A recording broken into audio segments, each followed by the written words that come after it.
তো হ্যালো বন্ধুরা, আজ আপনাদের আমি শেখাতে চলেছি অনলাইনে জেপিজি থেকে পিডিএফ কিভাবে তৈরি করবেন কোনো সফটওয়্যার, কোনো মোবাইল অ্যাপ্লিকেশন ছাড়াই। তো চলে যাওয়া যাক বেশি সময় নষ্ট না করে। তো এটার জন্য আমাদের সর্বপ্রথমে আসতে হবে গুগল ক্রোম ব্রাউজারে আসার পর এখানে আপনাকে নতুন একটা ট্যাব নিয়ে সার্চ আইকনে এখানে সার্চ আইকনে ক্লিক করতে হবে, লিখতে হবে jpg2 pdf, লিখে ইন্টার বাটন অর্থাৎ সার্চ বাটনে ক্লিক করে প্রথম যে লিঙ্কটা আসবে convert jpg two PDF image to online, আপনি এটা তো চাইলে করতে পারেন বা যে কোনো একটা ব্রাউজারে গিয়ে আপনি পিডিএফ অনলাইন পিডিএফ অনলাইন করতে পারেন। কিন্তু আমার সাজেশনের সব থেকে best JPG to PDF maker হচ্ছে convert JPG to PDF. I love PDF.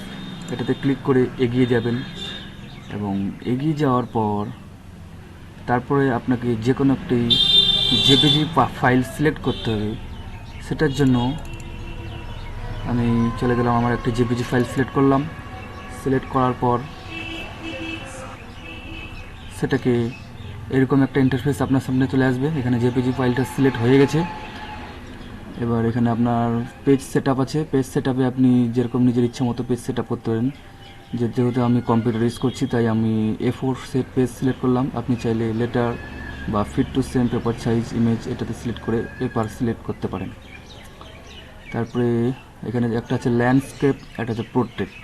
Landscape করলে আপনার পিডিএফটা অর্থাৎ শুয়ে যাওয়ার মতো হবে সোজাসুজি, আর পোর্ট্রেট করলে আপনার পিডিএফটা অর্থাৎ যেরকম এখানে দেখাচ্ছে সেরকম হবে। এরপরে আপনাকে কিছু করতে হবে না, শুধু কনভার্ট পিডিএফ ক্লিক করে এগিয়ে যেতে হবে।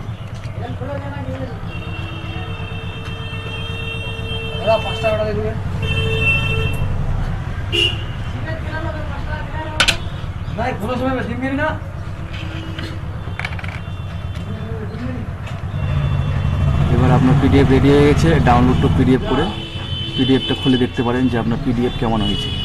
এই যে ফ্রন্ট পেজ পিডিএফ, আমার পিডিএফ তৈরি হয়ে গেছে। আমি পিডিএফটাকে একটু ভিউ করে দেখে নেবো কীরকম হচ্ছে।